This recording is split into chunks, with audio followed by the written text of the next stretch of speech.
كفروا سواء عليهم أأنذرتهم أم لم تنذرهم لا يؤمنون ختم الله على قلوبهم وعلى سمعهم وعلى أبصارهم غشاوة ولهم عذاب عظيم صدق الله العظيم.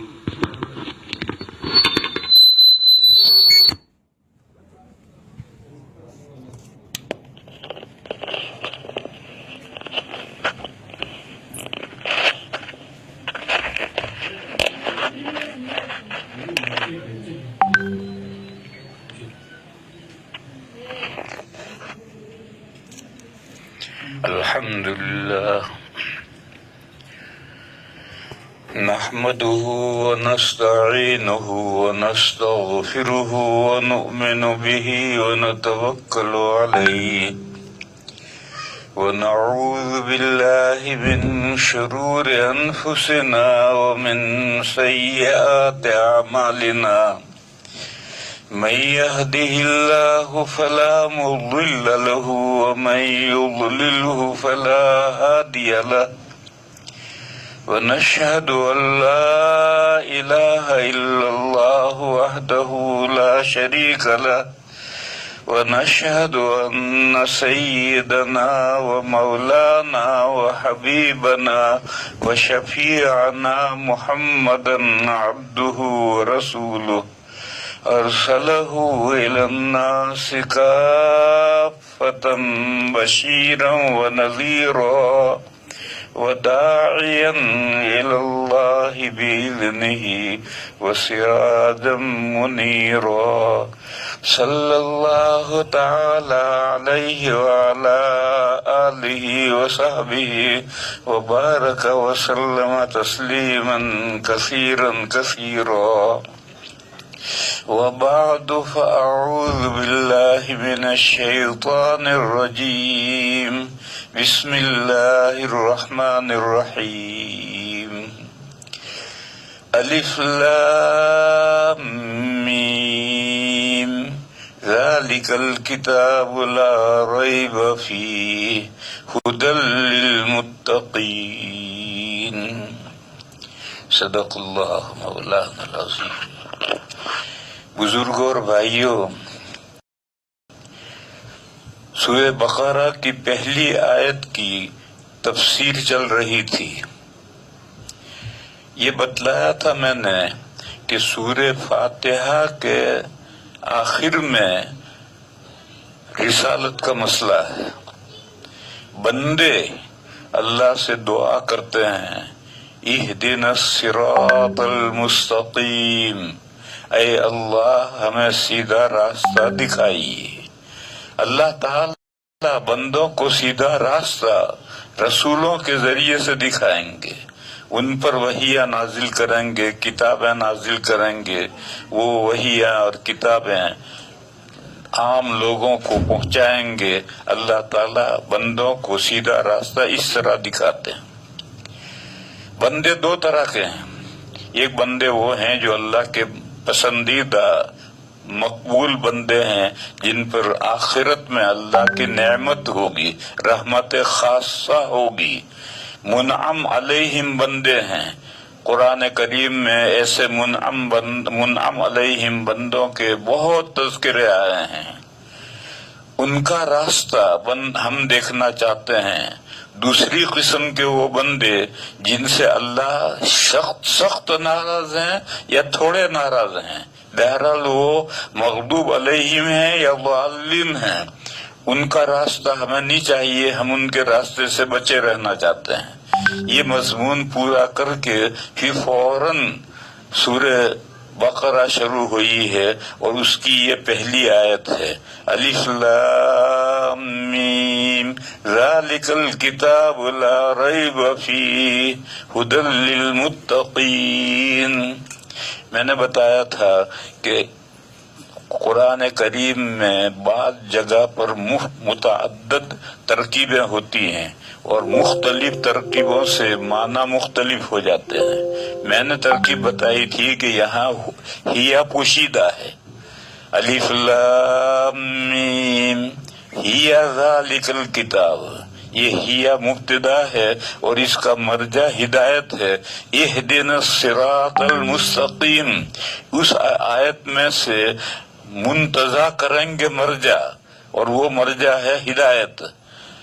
تو وہ مرجع ہیا کا مرجع وہ ہے جو ہدایت تم مانگتے ہو، وہ ہدایت یہ اللہ کی کتاب، یہ ہدایت ہے.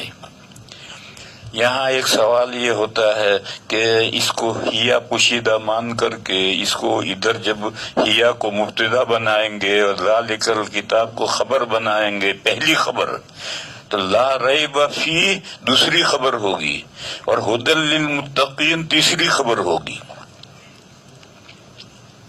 ایسا کرنے کی کیا ضرورت ہے؟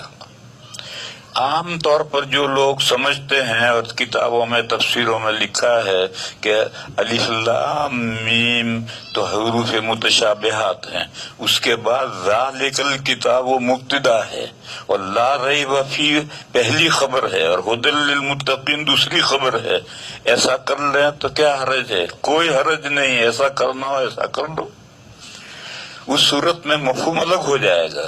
اور میں جو ترکیب بتا رہا ہے یا پوشیدہ مان کر کے تین خبریں لانے کی، اس صورت میں مضمون الگ ہو جائے گا. اور یہ مسئلہ مبنی ہے اس پر کہ قرآن کریم میں، پورے قرآن کریم میں ارتباط ہے یا نہیں ہے، یعنی ایک آیت دوسری آیت سے جڑی ہوئی ہے یا نہیں ہے. ایک رائے یہ ہے، بہت پرانے زمانے سے ایک رائے یہ ہے کہ قرآن کریم میں کوئی ربط نہیں ہے. کیف متفق، اللہ تعالیٰ نے بندوں کے لیے جو کارآمد باتیں ہیں وہ ارشاد فرمائی ہیں، بندے سنیں اور اس پر عمل کریں. اور وہ مثال دیتے ہیں کہ جیسے ایک باپ اور بیٹا دونوں ایک ساتھ کھانا کھا رہے ہیں. بیٹا پڑھنے میں دلچسپی نہیں لے رہا، تو باپ کھانا کھاتے ہوئے بچے کو سمجھا رہا ہے کہ دیکھ بیٹے، پڑھنے میں دلچسپی لے، یہ فائدہ ہے، وہ فائدہ ہے، وہ فائدہ ہے. وہ مسلسل بیان کر رہا تھا اور اچانک اس نے دیکھا کہ بیٹے نے بڑا سا لقمہ اٹھایا. تو اس نے اپنی بات روک کر کہا کہ اتنا بڑا لقمہ نہیں اٹھایا کرتے، یہ ٹھیک سے چبے گا نہیں، اور چبے گا ٹھیک سے نہیں تو معدہ اس کو صحیح ہضم نہیں کر سکے گا. لہذا چھوٹا لقمہ لو تاکہ اس کو اچھی طرح سے منہ میں چبایا جا سکے تو معدہ اس کو آسانی سے ہضم کر سکے. پھر اس کے بعد میں باپ وہ جو گفتگو کر رہا تھا کہ تعلیم میں دلچسپی لینی چاہیے، وہ گفتگو اس نے شروع کر دی.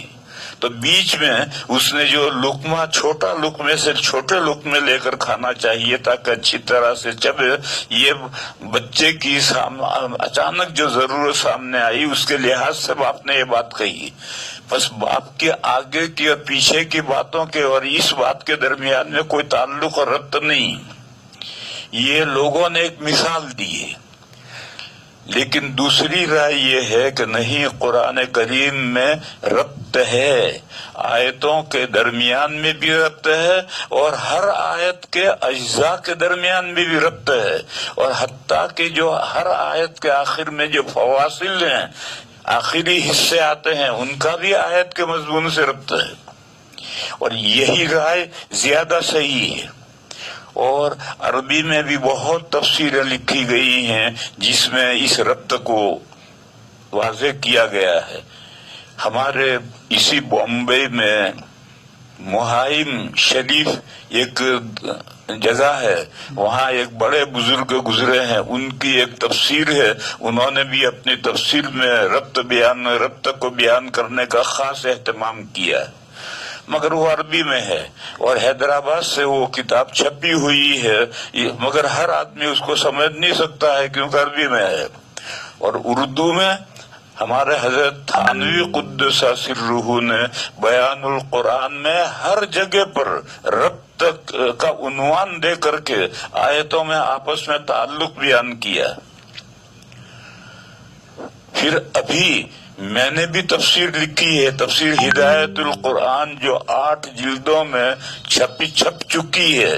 میں نے بھی عنوان قائم کیے ہیں، اور ایسے عنوان قائم کیے ہیں جن سے مضامین کے درمیان میں ارتباط سمجھ میں آ جائے.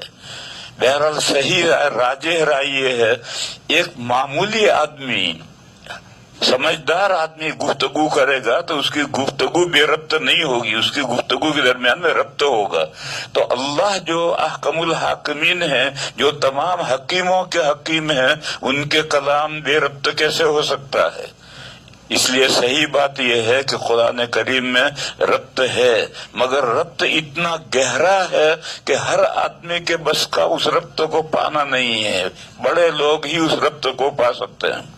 تو اگر یہاں آپ ہیا پوشیدہ مانیں گے اور 2-3 خبریں لے آئیں گے تو پھر یہ پوری سورہ بقرہ سورہ فاتحہ کے ساتھ جڑ جائے گی، کہ سورہ فاتحہ کے آخر میں جو ہدایت کا سوال تھا، اس سوال کا یہ جواب ہے.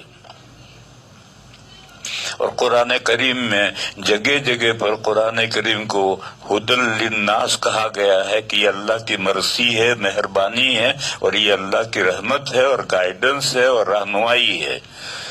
تو وہ جو اللہ کا وصف جگہ جگہ قرآن کا وصف بیان کیا گیا ہے، وہی وصف یہاں ہے. یہاں رک کر ایک بات سمجھو، ہدایت پورے قرآن کریم کا وصف ہے. وہ آیت جو میں نے پہلے بتائی تھی، شہر رمضان الذی انزل فیہ القرآن ھدی للناس، یہ قرآن جو رمضان میں اتارا گیا ہے یہ تمام لوگوں کے لیے رہنما ہے. یہ جو وصف ہے یہ سارے قرآن کا ہے، مگر سارے قرآن کا ہونے کا مطلب یہ نہیں ہے کہ مجموعے کا ہے، اس کے ہر جز کا بھی یہ وصف ہے. لیکن کتنا جز؟ ایک مضمون جس میں مکمل ہوتا ہو، تو جس میں مضمون مکمل ہوتا ہو وہ ہدایت اور رہنمائی ہے. سارا قرآن بھی رہنمائی ہدایت ہے، اور اس کا ایک اتنا جز چھوٹا حصہ جس میں ایک مضمون مکمل ہوتا ہو وہ بھی رہنمائی ہے. پھر اس کو علماء نے یوں کہہ دیا کہ بڑی ایک آیت یا چھوٹی 3 آیتیں نماز میں پڑھنا فرض ہے. تو اب بڑی ایک آیت میں کبھی تو ایسا ہوتا ہے کہ مضمون مکمل نہیں ہوتا، اکثر تو ہو جاتا ہے. وہ چھوٹی 3 آیتوں میں تو مضمون کوئی ضروری نہیں کہ مکمل ہو جائے، لہذا چھوٹی 3 آیتیں پڑھنے سے کیسے کام چلے گا؟ وہ ہدایت کیسے بنے گی؟ چھوٹی چند آیتیں، چھوٹی 3-4 آیتیں پڑھو جس میں مضمون مکمل ہو جائے، 2 آیتوں میں مضمون مکمل ہو جائے تو وہ ہدایت ہے. اور بڑی آیت میں بھی مضمون جب مکمل ہوگا تب ہدایت ہوگی. دیکھو میرے بھائیوں، نماز اسی لیے رکھی گئی ہے، اور نماز میں 2 چیزیں واجب ہیں. تکبیر تحریمہ کہو، اور تکبیر تحریمہ کہہ کر کے امام صاحب ثنا پڑھیں، تاکہ اتنی دیر میں سارے مقتدی نیت کر کے وہ بھی تکبیر تحریمہ کہہ کر نماز میں شامل ہو جائیں. پھر جب نماز میں سب لوگ شامل ہو گئے تو امام صاحب سورہ فاتحہ پڑھیں گے، اور سورہ فاتحہ میں ہدایت کی درخواست آئے گی، اہدنا الصراط المستقیم. یہ نماز کی ہر رکعت میں یہ درخواست کرنا واجب ہے. درخواست دی. اب کس نے درخواست دی؟ سب مسجد میں جتنے نماز پڑھ رہے ہیں سب نے درخواست دی، مگر سب کے بجائے سب کی طرف سے امام صاحب جہرن پڑھ رہے ہیں، سورہ فاتحہ امام صاحب پڑھ رہے ہیں. اور جب امام صاحب نے وہ کہا وَلَا الضَّالِّينَ، تو ساری مسجد نے آہستہ سے کہا آمین. اللہ جہر کو بھی، زور کو بھی سنتے ہیں، آہستہ کو بھی سنتے ہیں، اور دعا میں آہستہ کہنا افضل ہے. تو ساری مسجد نے کہا آمین. آمین کا کیا مطلب ہے؟ آمین کا مطلب ہے کہ اے اللہ، یہ جو امام صاحب نے درخواست پیش کی، دعا کی، یا اللہ یہ دعا قبول فرما. اس کی مثال لو. ایک جماعت ہے، اس جماعت نے محتمیم کو ایک درخواست دی، تو ترجمان نے وہ درخواست لکھی، پھر ساری جماعت نے اس پر درخواست دستخط کیے، بس یہ ایک درخواست کافی ہے۔ اب ہر طالب علم اپنی الگ الگ درخواست لے کر جائے، اس کی ضرورت نہیں ہوتی ہے۔ لہذا اب ہر مقتدی کو فاتحہ پڑھنے کی ضرورت نہیں ہے، امام نے فاتحہ پڑھ لی اور اس پر سب نے سگنیچر ماری، آمین کہا، تو یہ درخواست گویا سارے مقتدیوں کی طرف سے ہوئے، اور یہ امام صاحب امام ہیں، لیڈر ہیں، اور یہ مطلب سارے مقتدیوں کے نمائندے ہیں، اور ان کی طرف سے انہوں نے درخواست پیش کی۔ جب درخواست دے دی تو اب اللہ کی طرف سے جواب آئے گا۔ جواب کیا آئے گا؟ امام صاحب پورے قرآن میں سے کہیں سے بھی ایک مکمل مضمون پڑھیں گے، یعنی سورت ملائیں گے۔ سورت ملانے کا مطلب یہ ہے کہ پورے قرآن کریم میں سے کہیں سے بھی ایک مکمل مضمون پڑھیں گے، گویا یہ اللہ کی طرف سے جواب آیا کہ تم نے جو ہدایت کا سوال کیا ہے وہ ہدایت رہنمائی لو، یہ ہدایت رہنمائی ہے۔ بس یہ امام صاحب اللہ کے نمائندے ہیں، اور اللہ کی طرف سے قرآن کریم میں سے کہیں سے بھی پڑھتے ہیں، اس لیے فاتحہ پڑھنا بھی واجب ہے اور سورت ملانا بھی واجب ہے، اور دونوں کے مجموعے کا نام ہے قراءت، اور قراءت فرض ہے۔ اسی لیے قرآن کریم میں فرمایا فَاقْرَؤُوا مَا تَيَسَّرَ مِنَ الْقُرْآنِ، اور حضرت امام بخاری علیہ الرحمٰن نے بخاری شریف میں باب قائم کیا ہے، باب وجوب القراءہ، نماز میں قراءت فرض ہے، فاتحہ کا باب نہیں قائم کیا، بخاری شریف میں فاتحہ کا باب نہیں قائم کیا، باب وجوب القراءہ، قراءہ میں دو چیزیں داخل ہیں، ایک درخواست اور دوسرا جواب۔ سورہ فاتحہ پڑھو اور اس کے ساتھ سورت ملاؤ، اور اسی مقصد سے نماز رکھی گئی ہے۔ یہاں رک کر ایک سوال پیدا ہوتا ہے کہ یہ جو تقریر آپ کر رہے ہیں یہ تو 3 نمازوں میں تو فٹ ہے، جہری 3 نمازیں، اس میں امام فاتحہ پڑھتا ہے اور اس فاتحہ پر لوگ آمین کہتے ہیں، پھر امام قرآن پڑھتا ہے، کہیں سے بھی مضمون مکمل پڑھتا ہے، پھر رکوع کرتا ہے، لیکن 2 نماز تو سائلنٹ ہیں، خاموش ہیں، اس میں تو امام کیا درخواست دیتا ہے مقتدیوں کو کچھ پتہ نہیں، اور اللہ کی طرف سے کیا جواب آتا ہے یہ بھی کچھ نہیں ہے۔ ایسا کیوں ہے؟ یعنی 3 نمازیں لاؤڈ کیوں ہیں، جہری کیوں ہیں، اور 2 نمازیں خاموش کیوں ہیں؟ یہ ایک سوال ہے جو عام طور پر لوگوں کے ذہنوں میں آتا ہے، اور کوئی مولانا صاحب اس کا جواب نہیں دے سکتے ہیں کہ یہ 2 نمازیں کیوں ہیں۔ طالب علموں نے حضرت ابو ہریرہ رضی اللہ تعالیٰ عنہ سے اور دوسرے صحابہ سے یہ سوال کیا تھا کہ 3 نمازیں جہری کیوں ہیں، 2 سری کیوں ہیں؟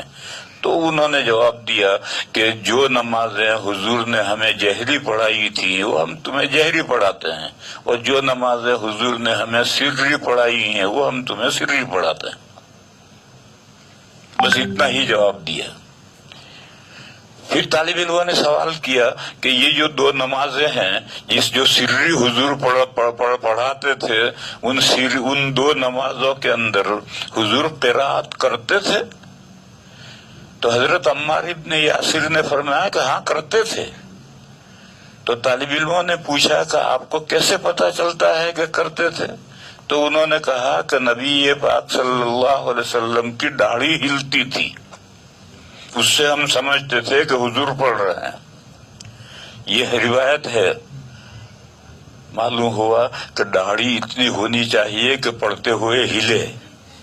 اگر خشخشی داڑھی ہے، مودودیوں جیسی داڑھی ہے تو وہ تو سارا جبڑا ہلے گا، داڑھی تھوڑی ہلے گی، اور داڑھی ایک مشت ہے، لمبی ہے، تو پڑھتے ہوئے وہ ہلے گی۔ تو یہ جو کچھ لوگ ہمارے بھائیوں میں سے کچھ لوگ ہیں جو خشخشی داڑھی رکھتے ہیں، کچھ اس سے بڑی رکھتے ہیں، بلکہ اب تو ہندو بھی داڑھی رکھنے لگے ہیں، کچھ بڑی داڑھی رکھتے ہیں، تو ایسے مسلمان بھی داڑھی رکھتے ہیں۔ تو میں ان سے ایک بات کہتا ہوں کہ دیکھ بھائی، ایک تو وہ مسلمان ہیں جو کافروں جیسا چہرہ رکھتے ہیں، ہندوؤں جیسا چہرہ رکھتے ہیں، چل چھوڑ انہیں، تو وہ بندہ ہے اللہ کا کہ تو داڑھی رکھ رکھی ہے، پھر تو نے داڑھی یہ ہندوؤں جیسے کیوں رکھی ہے، مودودیوں جیسے کیوں رکھی ہے؟ نبی پاک صلی اللہ علیہ وسلم جیسی داڑھی رکھ تاکہ کچھ ثواب ملے۔ یہ جو تو مودودی جیسی داڑھی رکھ رہا ہے اور ہندو جیسی داڑھی رکھ رہا ہے، اس میں کیا ثواب ملے گا؟ ٹھیک ہے بھئی، تو داڑھی منڈانے کا گناہ، حرام کا گناہ سے تو بچ گیا، لیکن ثواب تو تجھے داڑھی رکھنے کا نہیں ہوا۔ تو حضور جیسی داڑھی رکھ۔ حضور کی داڑھی کیسی ہے؟ اتنی ایک مشت داڑھی ہوتی تھی کہ جب آدمی قرات کرے گا، سرن آہستہ سے قرات کرے گا، تب بھی وہ داڑھی ہلے گی۔ یہاں رک کر مسئلہ سمجھو۔ بعض بندے ہوتے ہیں جو سری جو نماز پڑھتے ہیں اور ان کے ہونٹ بند ہیں اور وہ من میں پڑھتے ہیں، ان کی نماز نہیں ہوتی۔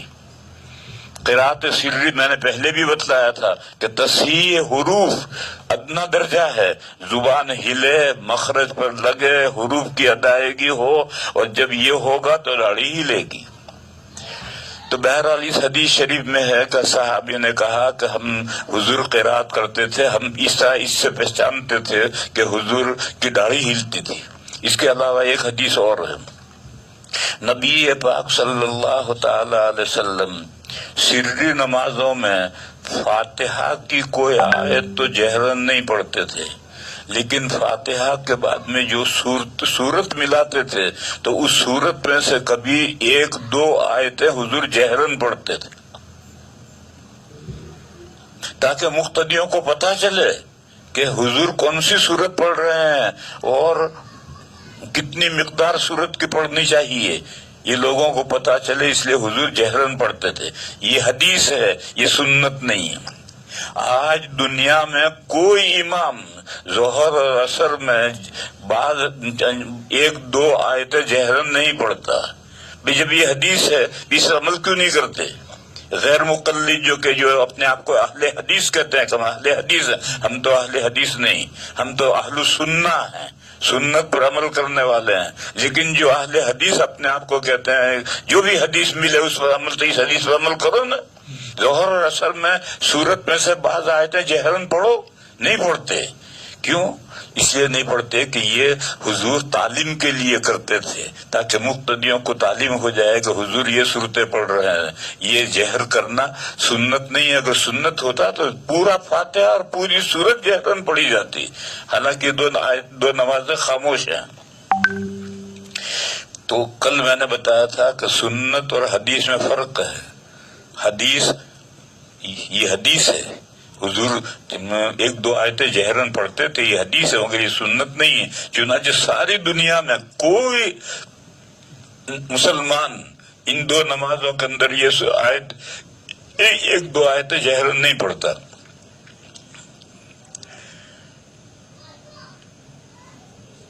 بہرحال میں یہ بتا رہا تھا کہ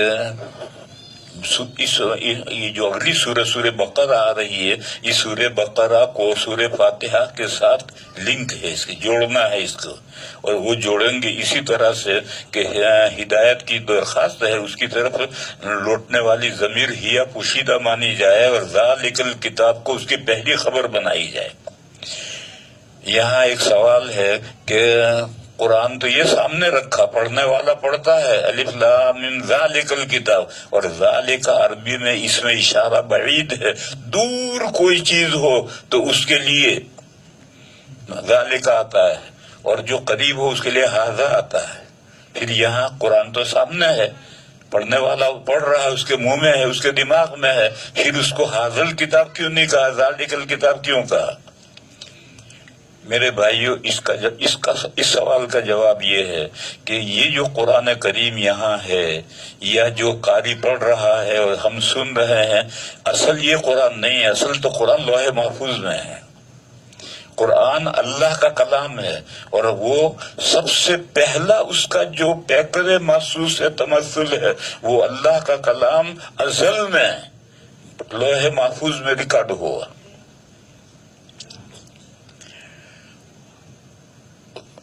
سورہ بروج کے آخر میں اس کا تذکرہ ہے، بل هو قرآن مجید فی لوح محفوظ. تو یہ اللہ کا کلام ہے. اللہ کا کلام سب سے پہلے لوح محفوظ میں ریکارڈ ہوا. پھر اس کے بعد میں جب نبی پاک صلی اللہ علیہ وسلم کا دور آیا اور نبی پاک صلی اللہ علیہ وسلم پر نزول قرآن کا وقت آیا تو تمام نبیوں پر وہی جبرائیل لاتے ہیں. اور جبرائیل لوح محفوظ تک نہیں جا سکتے، اس لیے کہ جبرائیل سدرۃ المنتہا تک ہی جا سکتے ہیں. بارڈر کی جو بیڑی ہے اس تک جا سکتے ہیں، اس سے آگے نہیں جا سکتے. اور لوح محفوظ اس سے سدرۃ المنتہا سے بہت آگے ہے. اب وہی لے کر آئیں گے جبرائیل، اور وہاں تک لوح محفوظ تک تو جا نہیں سکتے.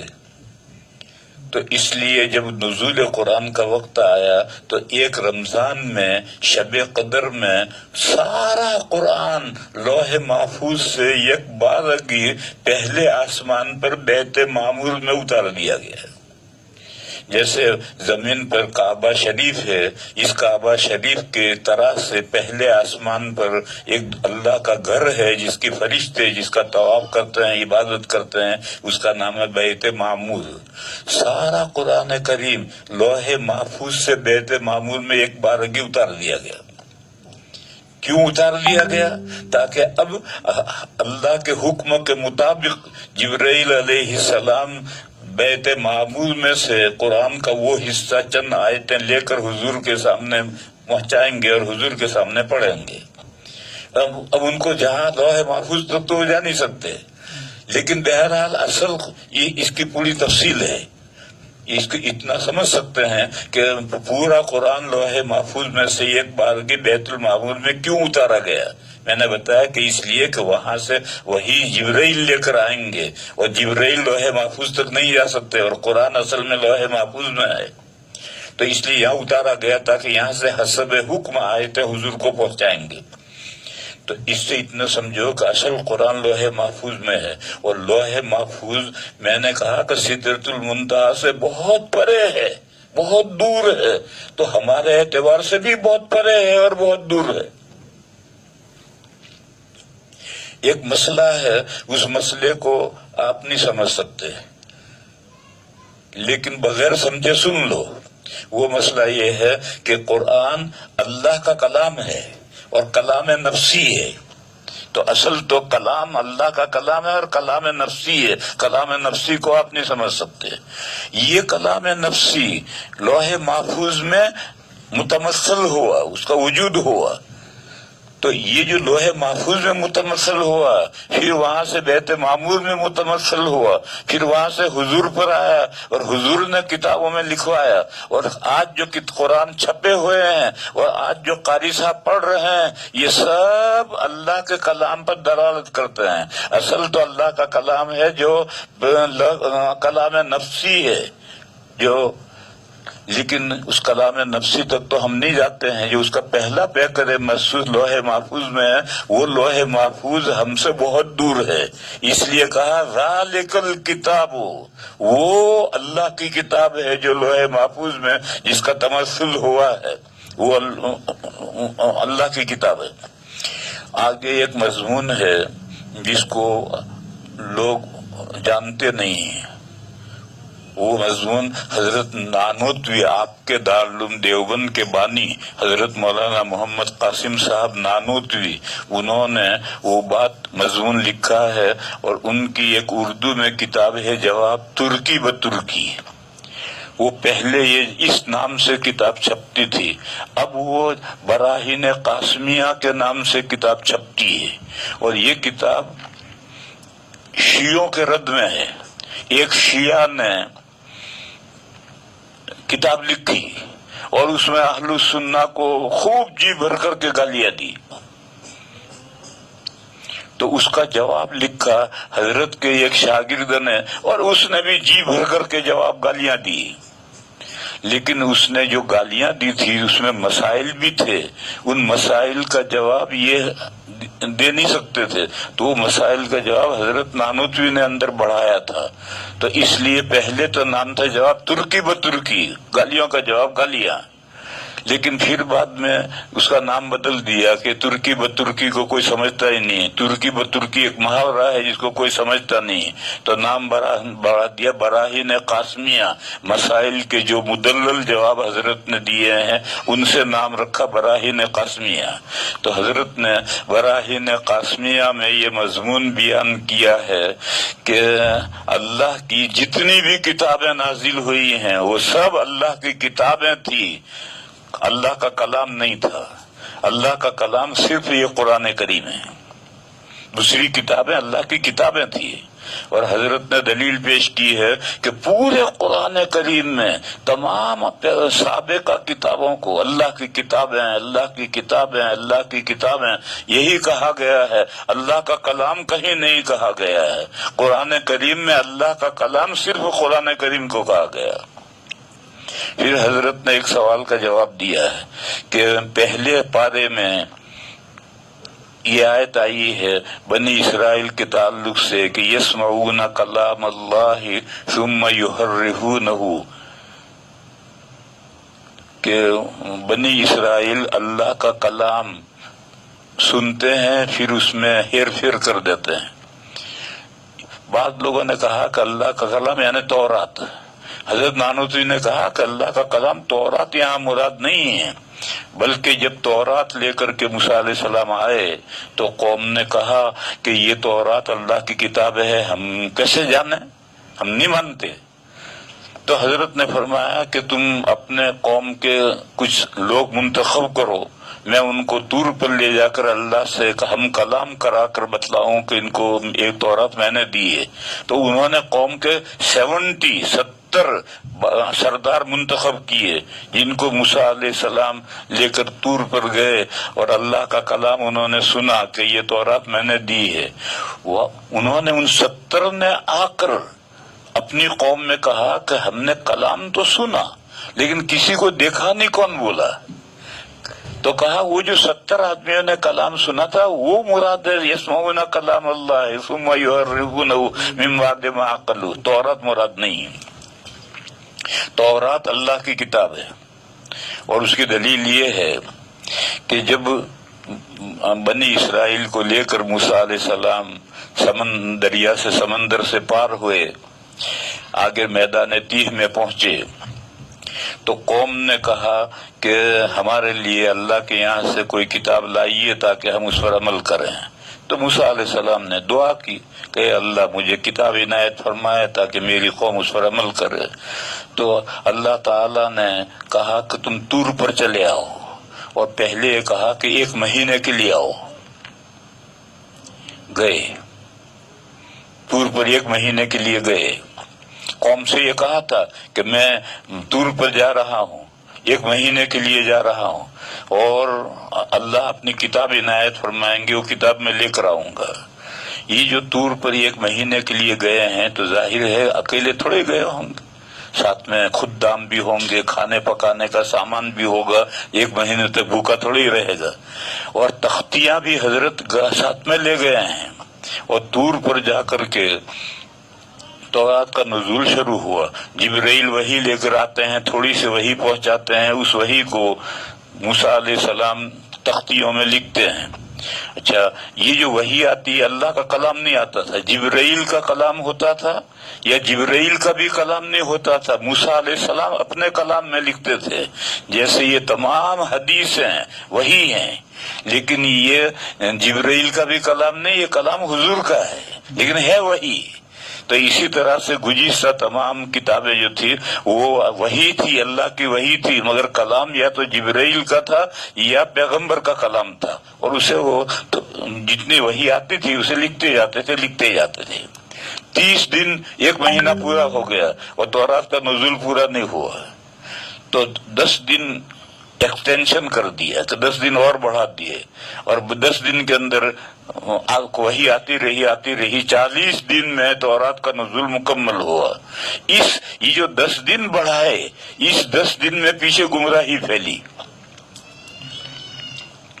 پیچھے سامری نے قبطیوں سے جو زیور لائے تھے ان زیوروں سے بچھڑا بنایا یعنی دھڑ بنایا، اور اس میں ایسے سوراخ رکھے کہ اس میں ہوا نکل کر جب دوسری طرف نکلتی تھی تو وہ بچڑا رامبتا تھا، جیسے گائے بولتی ہے اس طرح سے بولتا تھا۔ تو لوگ مفتون ہو گئے، اور اس نے لوگوں سے کہا کہ دیکھو خدا تو یہ ہے، موسیٰ خدا ڈھونڈنے کے لیے طور پر گئے ہیں، وہ ڈھونڈ رہے ہیں، خدا ان کو ملا نہیں، خدا تو یہاں ہے۔ کیونکہ موسیٰ کہہ کر گئے تھے کہ میں 1 مہینے کے لیے جا رہا ہوں، 1 مہینہ پورا ہوا کیوں نہیں آئے؟ موسیٰ نے کہا ان کو خدا نہیں ملا۔ تو یہ جو ایکسٹینشن ہوا، 10 دن کا اضافہ ہوا، وہ گمراہی کا پیچھے سبب بن گیا۔ یہاں رک کر کے ایک بات سمجھو، ہمارے ایک بہت بڑے آدمی ہیں، وہ انہوں نے یہ بات ایک محمل کی بات کہی کہ موسیٰ علیہ السلام طور پر گئے تو پیچھے 5,80,000 لوگ گمراہ ہوئے، تو پیر صاحب خانقاہ میں چلے گئے، پیچھے قوم گمراہ ہو گئی۔ ایک صاحب نے یہ بات کہی، یہ نہایت محمل بات ہے، اس میں پیغمبر کی سخت توہین ہے۔ سب سے پہلی بات تو یہ ہے کہ موسیٰ علیہ السلام طور پر گئے تھے تو خود گئے تھے یا اللہ میاں نے بلایا تھا؟ وَوَعَدْنَا مُوسَىٰ 30 لَيْلَةً۔ تو جب اللہ نے بلایا تھا تو اگر یہ گمراہ ہوئے تو الزام موسیٰ علیہ السلام پر آئے گا یا آگے جائے گا اللہ پر؟ کس پر الزام آئے گا؟ دوسری بات یہ ہے کہ موسیٰ علیہ السلام طور پر گئے تھے تو پوری قوم کو بے سہارا تھوڑے چھوڑ کر گئے تھے، دوسرا پیغمبر موجود تھا، ہارون علیہ السلام قوم میں موجود تھے، اور یہ کہہ کر گئے تھے کہ اخلفنی فی قومی واصلح ولا تتبع سبیل المفسدین۔ تو کیا ہر دائی کا ہر وقت قوم میں ہونا ضروری ہے؟ کوئی بھی دائی ہے، ایک دائی گیا تھا، دوسرا پہلے دائی موجود ہے۔ تو یہ جو بات کہی تھی ایک بڑے آدمی نے، جو قوم کا بڑا سمجھا جاتا ہے لیکن وہ پڑھا لکھا کچھ نہیں ہے، بغیر پڑھا لکھا ہے، اس نے اس طرح کی پیغمبر کی توہین کر دی اور یہ کہا کہ موسیٰ علیہ السلام طور پر گئے تو پیچھے گمراہی پھیلی۔ بہرحال یہ جو گمراہی پھیلی تھی، قرآن کریم میں ہے کہ قرآن کریم سے ہدایت بھی ملتی ہے اور گمراہی بھی پیدا ہوتی ہے۔ تو اللہ تعالیٰ کی یہ عالم ایسا ہے کہ یہاں ہدایت کے بھی اسباب ہیں اور گمراہی کے بھی اسباب ہیں۔ تو اگر پہلے سے بتا کر جاتے کہ میں 40 دن کے لیے جا رہا تو پھر یہ گمراہ سامری کو یہ موقع گمراہ کرنے کا نہ ملتا۔ وہ 30 دن کے لیے گئے اور حضرت 30 دن بتا کر گئے، اور پھر اس میں کام پورا نہیں ہوا اور 10 دن کا اضافہ ہوا تو گمراہی کا سبب بنا، تو یہ الگ مسئلہ ہوا۔ اللہ تعالیٰ کا جو منشا تھا، اللہ جیسا چاہتے تھے ایسا ہوا۔ پھر یہ جو انہوں نے کہا کہ 5,80,000 گمراہ ہو گئے، یہ بھی محمل بات ہے۔ کہاں سے قرآن میں کہاں آیا 5,80,000 گمراہ ہوئے؟ سامری نے بچڑا بنایا تو لوگ گمراہ ہوئے، پوجنے لگے۔ کتنے گمراہ ہوئے اللہ جانے کتنے ہوئے؟ 5,80,000 کہاں سے لائے ہو؟ کہ تفسیروں میں لکھا ہے، ان تفسیروں میں لکھے کا کیا مطلب ہے؟ ان مفسر کے اوپر کوئی وحی آئی ہے؟ اور عقل نہیں قبول کرتی۔ پیغمبر موجود ہے، مومنین موجود ہیں، تو کچھ لوگ تو گمراہ ہو سکتے ہیں، 5,80,000 گمراہ نہیں ہو سکتے۔ اس لیے یہ فگر 5,80,000 کا یہ فگر بھی محمل فگر ہے۔ تو میں اصل سمجھا یہ رہا تھا کہ یہ جو اتنا 40 دن طور پر رہ کر تورات ہوئی، کیوں؟ اس لیے کہ تورات نازل ہوتی تھی، جبرائیل کا کلام ہوتا تھا، یا جبرائیل حضور کے قلب موسیٰ علیہ السلام کے دل پر نازل کرتے تھے، اور موسیٰ علیہ السلام اپنے الفاظ میں تورات لکھتے تھے۔ اتنی تفصیل کافی ہے، اور زیادہ تفصیل کروں گا تو سارا وقت اسی میں ہو جائے گا۔ تو حضرت نانوتوی قدس سرہ نے یہ بات لکھی ہے، اور تمام تفسیروں میں اس کے خلاف ہوگا، مگر ان کے پاس دلیل کچھ نہیں، بس ایک آدمی لکھتا جاتا ہے تو سب نقل کرتے جاتے ہیں کہ یہ سابق کا سب کتابیں اللہ کا کلام، اللہ کا کلام، اللہ کا کلام، یہ سب نقل کرتے جاتے ہیں، دلیل کسی کے پاس کچھ نہیں۔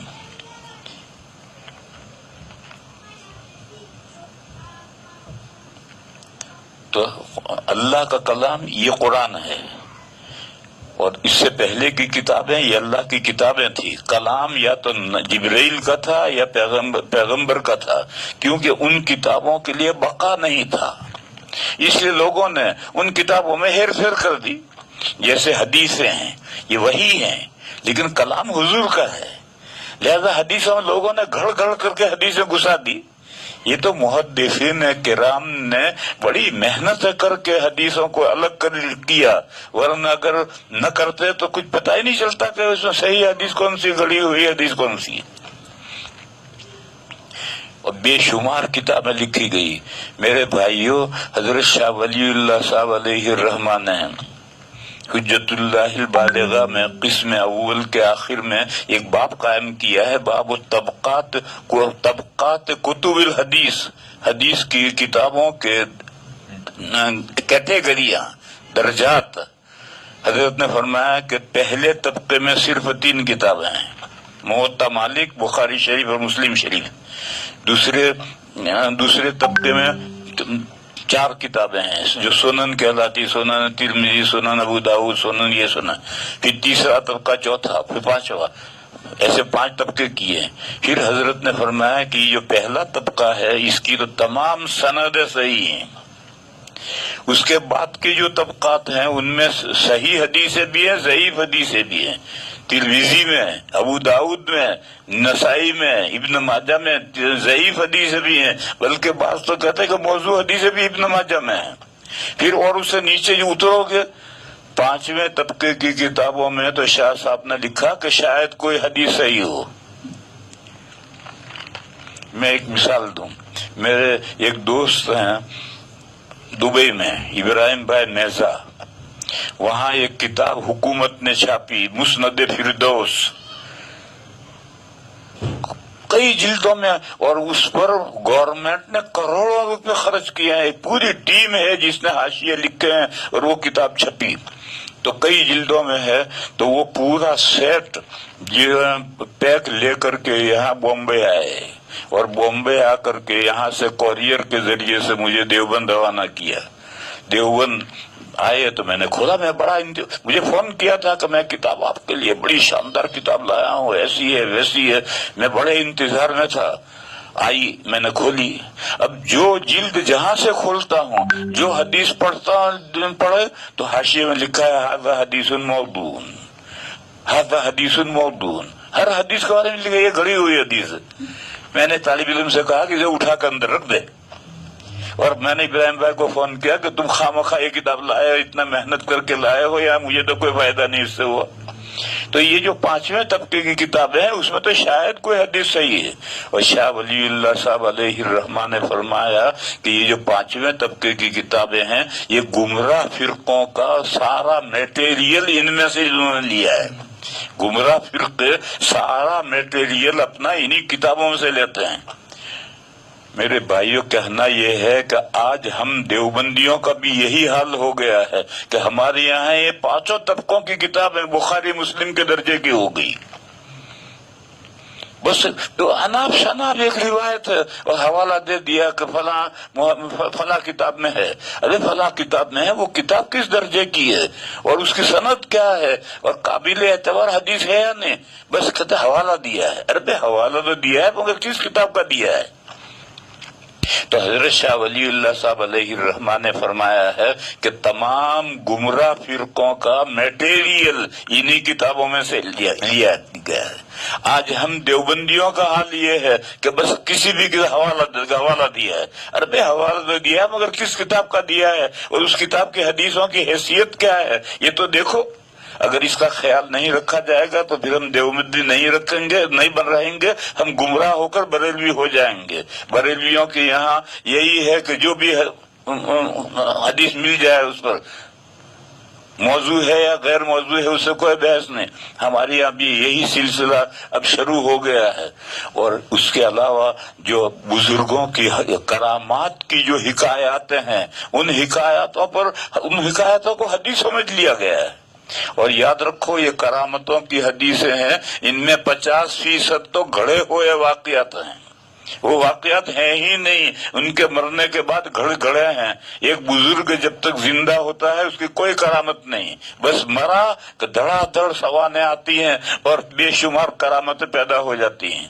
تو یہ جتنی بزرگوں کی کرامتوں کی حکایتیں ہیں ان میں سے 50% تو گھڑی ہوئی ہیں، اور 50% جو کرامتیں صحیح ہیں ان میں 50% نمک مرچ لگا کر چٹپٹا بنایا ہے. اور یاد رکھو میرے بھائیو، ان کرامتوں کی حکایتوں سے عقائد ثابت نہیں ہوتے لیکن عقائد بگڑتے ہیں. ان حکایتوں سے، کرامتوں کی ان حکایتوں سے عقائد بگڑتے ہیں. لوگ کہتے ہیں ایسا ہو نہیں سکتا. ارے سب ہو سکتا ہے لیکن ہوا اس کی دلیل چاہیے. گھڑ کر کے تو نے کہہ دیا کہ فلاں بزرگ سے ایسا کرا. میں مثال دوں، ایک تصوف کی بہت اہم کتاب ہے رسالہ قشیریہ. اس رسالہ قشیریہ میں ایک باب ہے کہ کھانا کم کھاؤ، زیادہ کھانا کھانا ٹھیک نہیں. اس میں ایک بزرگ کا قصہ لکھا ہے کہ وہ 40 دن میں ایک لقمہ کھاتے تھے. 40 دن میں ایک لقمہ کھاتے تھے. اب ایسی حکایت ہے، اللہ جانے ہو تو صحیح بھی ہے یا نہیں ہے. دارالعلوم کے ایک استاد بیٹھے تھے، میں نے ان کو سنایا کہ دیکھ بھائی رسالہ قشیریہ میں لکھا ہے کہ یہ بزرگ 40 دن میں ایک لقمہ کھاتے تھے. تو استاد کہنے لگے جیب میں، دائیں جیب میں بادام اور بائیں جیب میں کاجو بھرے رہتے ہوں گے، کھاتے رہتے ہوں گے.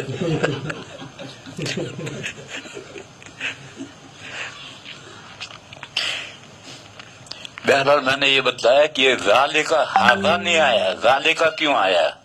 وہ کتاب، وہ اللہ کی کتاب ہدایت ہے. وہ اللہ کی کتاب اشارہ ہے لوح محفوظ میں جو پہلا پیکر.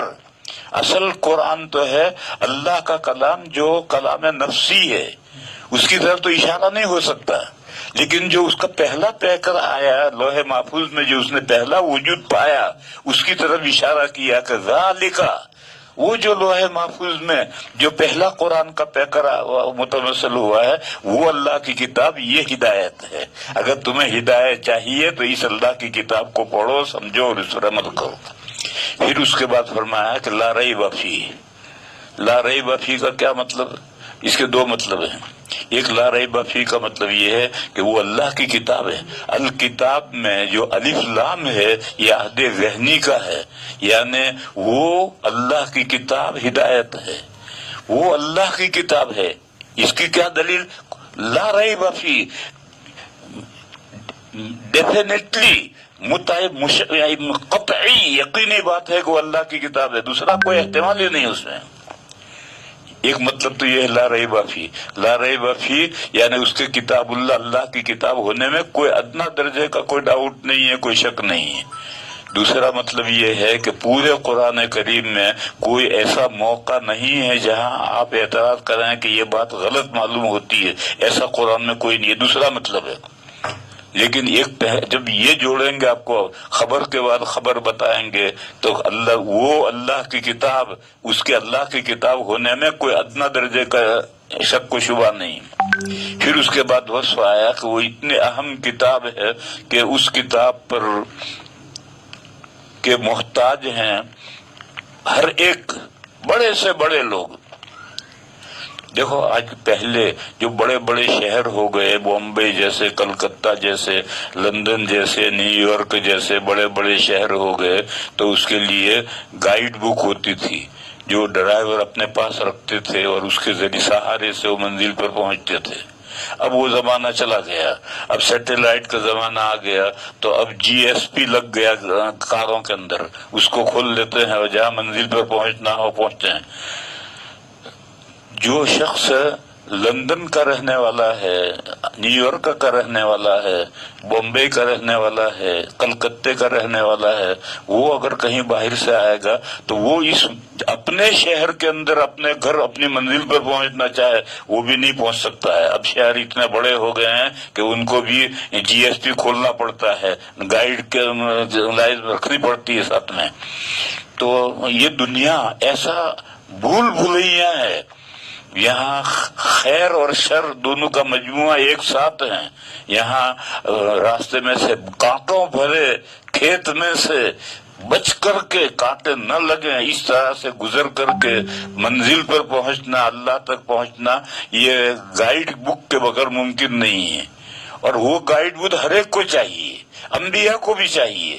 خود نبی پاک صلی اللہ تعالی علیہ وسلم جن پر قرآن کریم نازل ہوا ہے، سب سے زیادہ قرآن حضور پڑھتے تھے۔ رات کو تہجد میں ایک رکعت میں پوری سورہ بقرہ پڑھتے تھے۔ ہم تو 2 دن میں تراویح میں پڑھتے ہیں، ایک رکعت میں حضور سورہ بقرہ پڑھتے تھے، دوسرے میں آل عمران پڑھتے تھے، تیسرے میں نساء پڑھتے تھے، چوتھے میں مائدہ پڑھتے تھے۔ یعنی 1.25 منزل، پہلی منزل سورہ نساء کے ختم پر ختم ہو جاتی ہے، مائدہ سے دوسری منزل شروع ہوتی ہے، چوتھی رکعت میں پوری سورہ مائدہ بھی پڑھ لیتے تھے۔ اتنا لمبے تلاوت کرتے تھے اور کھڑے کھڑے پڑھتے تھے، بیٹھ کر بھی نہیں، اور پیر ورم کر جاتے تھے اور پیر پھٹ جاتے تھے۔ یہ سب محنتیں کیوں تھی؟ یہ جو پڑھنا تھا وہ بے خبری کے ساتھ یعلمون تعلمون والا پڑھنا نہیں تھا، یہ تو پڑھنا سمجھ کر پڑھنا تھا، اور اس میں جو کچھ رہنمائی تھی اس رہنمائی پر عمل کرنے کے لیے پڑھنا تھا۔ اس لیے میرے بھائیوں، متقی تقوی کے 2 درجے ہیں، نیچے کا اور اوپر کا۔ نیچے کا درجہ کیا ہے؟ کفر و شرک سے جو بچ گیا وہ متقی ہے۔ اور آخری درجہ کیا ہے؟ ما سوی اللہ سے جس نے نظر پھیر لی، وہ آخری درجے کا ولی۔ یہ جو ما سوی اللہ سے، اللہ کے علاوہ سے نظر پھیر لے، وہ تو اللہ کا ولی ہو گیا۔ اور یہ جو کفر و شرک سے بچ گیا یہ مسلمان، اس کا نام ہے مسلمان۔ مومن جو ایمان لائے اللہ پر، اللہ کے رسول پر، یعنی کفر و شرک سے اسے توبہ کر لی۔ تو ہر متقی کے لیے، چاہے وہ آخری درجے کا متقی ہو یا اول درجے کا متقی ہو، سب کے لیے یہ قرآن کریم گائیڈ بک ہے، سب کے لیے رہنمائی کرتی ہے۔ یہ پہلی آیت میں یہ مضمون بیان کیا گیا۔ اب اس کے بعد آگے آیتوں میں یہ ہے کہ متقی یعنی جو نیچے کا سب سے نیچے کا درجہ ہے، متقی یعنی مسلمان۔ مسلمان کون ہے؟ مومن کون ہے؟ ایمان کے تحقق کے لیے کیا کیا چیزیں ضروری ہیں؟ پھر الذین یؤمنون بالغیب سے الذین سے متقین کی صفت آ رہی ہے۔ یہ مضمون کل آئندہ بیان کریں گے۔ وآخر دعوانا ان الحمدللہ رب العالمین۔ اب اس کے بعد میں سوالات کے جوابات لیتے ہیں۔ کل جو سوال تھا ایک لمبا چوڑا، جس کا جواب میں نے کل دیا تھا، وہ سوال یہ تھا کہ قرآن کریم ہاتھ میں لے کر نماز میں پڑھے تو نماز ہوگی یا نہیں ہوگی۔ کل جواب میں نے دے دیا تھا، اور اس میں نے حدیث اور سنت کا فرق بھی بتایا تھا۔ لیکن حدیث اور سنت کا فرق ذرا اور تھوڑا رکو۔ سنت یعنی وہ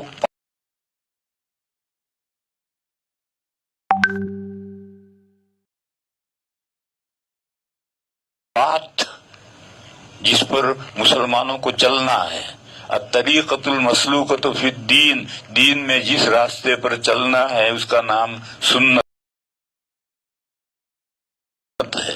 اس سنت میں خلفائے راشدین کی جو فیصلے ہیں وہ فیصلے بھی سنت میں آتے ہیں۔ حدیث شریف ہے، علیکم بسنتی وسنت الخلفاء الراشدین المہدیین عضوا علیہا تمسکوا بہا وعضوا علیہا بالنواجذ۔ میرے طریقے کو لازم پکڑو. ایک حدیث ہے بہت صحیح. نبی پاک صلی اللہ علیہ وسلم نے فرمایا کہ یہود کے میں اختلافات، مذہبی اختلافات ہوئے اور 71 فرقے ہوئے، سب جہنم رسید، کوئی جنت میں نہیں. یعنی پہلے جو یہود اختلاف سے پہلے جو صحیح یہود تھے، موسیٰ علیہ السلام کی امت، وہ نہیں. جب جھگڑے ہوئے اور جھگڑے ہو کر کے اختلافات ہو کر فرقے بن گئے تو یہ جو 71 فرقے ہوئے ان میں سے کوئی جنت میں نہیں، سب جہنم میں گئے. حضور نے فرمایا کہ پھر عیسائیت کا دور آیا تو عیسائیوں میں بھی اختلافات ہوئے اور 72 فرقے بنے. یہاں بھی عیسیٰ علیہ السلام کے بعد جو ان کی صحیح امت تھی وہ تو الگ ہے، لیکن جب اختلاف ہو کر کے گمراہی پیدا ہوئی اور فرقے بنے تو حضور نے فرمایا یہ 72 فرقے سب گئے. یعنی یہود میں جو مذہبی اختلافات ہوئے، عیسائیوں میں ایک قدم آگے گئے. ان میں 71 فرقے ہوئے، ان میں 72 فرقے ہوئے. یہ جو 71 اور 72 ہیں یہ فیگر نہیں ہے، یہ کثرت کے لیے ہیں کہ 71 فرقے ہوئے یعنی بہت فرقے ہوئے، اور ان میں ایک قدم 72 ہوئے یعنی ایک قدم یہ آگے گئے. نبی پاک صلی اللہ علیہ وسلم نے فرمایا کہ میری امت کے 73 فرقے ہوں گے. یعنی مذہبی اختلافات میری امت میں عیسائیوں سے بھی زیادہ ہوگا، ایک قدم اور آگے بڑھیں گے. لیکن میری امت میں جو 73 فرقے ہوں گے اس میں سے 72 فرقے جہنم میں جائیں گے، ایک فرقہ جنت میں جائے گا.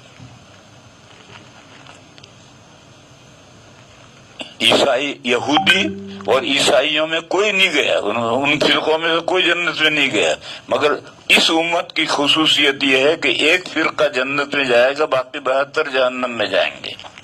تو صحابہ نے پوچھا کہ یا رسول اللہ وہ ایک فرقہ جو جنت میں جائے گا وہ کون ہوگا؟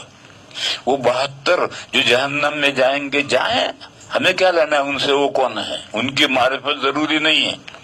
لیکن جو جنت میں فرقہ ایک جائے گا اس کی معرفت ضروری ہے تاکہ ہم اپنے آپ کو اس فرقے میں شامل کریں تاکہ ہم جنت میں پہنچ سکیں. حضور نے فرمایا کہ ما انا علیہ و اصحابی، وہ ایک فرقہ جو جنت میں جائے گا وہ فرقہ ہے جو اس بات پر ہوگا جس پر میں ہوں اور میرے صحابہ جس راستے پر ہیں اور میں جس راستے پر ہوں، اس پر جو ہوگا وہ جنت میں جائے گا. یہ جو حضور کے ما انا علیہ، میں جس راستے پر ہوں اس پر، اس کا نام اہل السنہ، حضور کے طریقے پر چلنے والا. اور وہ اصحابی کے معنی ہیں صحابہ کے زمانے میں جو مسئلے اجماع امت سے طے ہوئے ان پر چلنے والا. صحابہ کے زمانے میں 2 قسم کے مسائل ہیں. ایک مسائل ہیں ملک اور ملت، اس کو آرگنائز کرنے کے لیے جو طریقے خلفائے راشدین کے زمانے میں شروع ہوئے اس پر تمام صحابہ کا اتفاق تھا، کسی صحابی نے کوئی اختلاف نہیں کیا. اسی کو اس حدیث میں فرمایا کہ علیکم بسنتی و سنت الخلفاء، میری سنت، میرے طریقوں کو لازم پکڑو، اور میرے جو جانشین آئیں گے، میں جب اٹھ کر چلا جاؤں گا تو میری جگہ پر جو آ کر بیٹھیں گے، خلیفہ کی یہ معنی ہے، میری جگہ پر جو آ کر بیٹھیں گے ان کا جو طریقہ ہے ان طریقوں کو مضبوط پکڑو. وہ 4 خلفاء ہیں، ابو بکر، عمر، عثمان اور علی. حضرت حسن بھی آئے مگر ان کے تو بہت تھوڑا سا زمانہ رہے، اور ان کی تو ایک ہی سنت ہے. وہ سنت یہ ہے کہ اگر مونچھ نیچی ہو جائے اور مسلمانوں کا خون محفوظ رہ جائے تو کر لو، صلح کر لو. یہ بھی حضرت حسن کی یہ بھی سنت ہے کہ اگر مونچھ نیچی کر دینی پڑے اور مسلمانوں کے دماء المسلمین محفوظ ہو جائیں تو کر لو، صلح کر لو. تو یہ بھی ایک سنت ہے. بہرحال یہ جو خلفائے راشدین ہیں، ملک اور ملت، ان دونوں کو مرتب منظم کرنے کے لیے، آرگنائز کرنے کے لیے جو طریقے یہ جو رائج کریں گے ان طریقوں کو مضبوطی سے پکڑو. ان کے علاوہ جو دیگر مسائل ہیں ان مسائل میں یہ خلفائے راشدین بھی دیگر صحابہ کی طرح ہیں.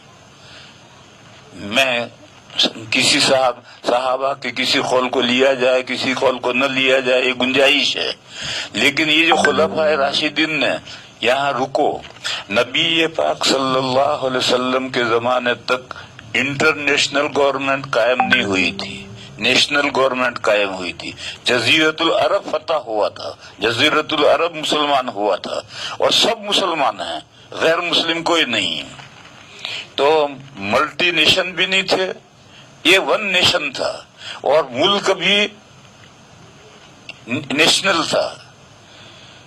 انٹرنیشنل گورنمنٹ خلفائے راشدین کے زمانے میں قائم ہوئی، جب ایران فتح ہوا، روم فتح ہوا، مصر فتح ہوا، اور اسلامی حکومت میں غیر مسلم بھی بسے، شہری بنے، تو اب پبلک بھی بہت بڑی ہوگی، ملٹی نیشن گورنمنٹ ہو گئی، اور مختلف قومیں ہوئی، اب اس مسلمان بھی بہت ہو گئے، تو اب مسلمانوں کو منظم کرنے کے لیے اور پورے ملک کو جو مختلف مذاہب کے ماننے والے ہیں ان کو منظم کرنے کے لیے جو طریقے خلفائے راشدین نے شروع کیے ہیں ان کو مضبوطی سے پکڑو۔ بہرحال یہ چار خلفاء ہیں، ان کی ہر رائے لینا ضروری نہیں ہے، دوسرے صحابہ کی رائے لے سکتے ہیں۔ مثلا میں مثال دوں، حضرت عمر رضی اللہ تعالیٰ عنہ نے ممبر پر سے یہ مسئلہ بیان کیا ہے کہ قرآن کریم میں جو سجود تلاوت ہیں یہ ضروری نہیں ہے، یہ سنت ہے، مستحب ہے، ہم چاہے کریں چاہے نہ کریں۔ حضرت امام مالک علیہ الرحمہ نے فرمایا کہ حضرت عمر کی یہ ایسی رائے تھی جس کی کسی نے موافقت نہیں کی، دوسرے تمام صحابہ کی دوسری رائے تھی۔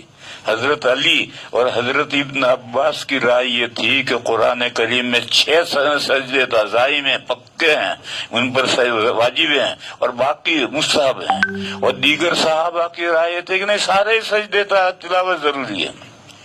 میں تو یہ مثال دے رہا ہوں کہ اس قسم کے مسائل میں جو خلفائے راشدین کی رائے ہیں وہ لینی ضروری نہیں ہے۔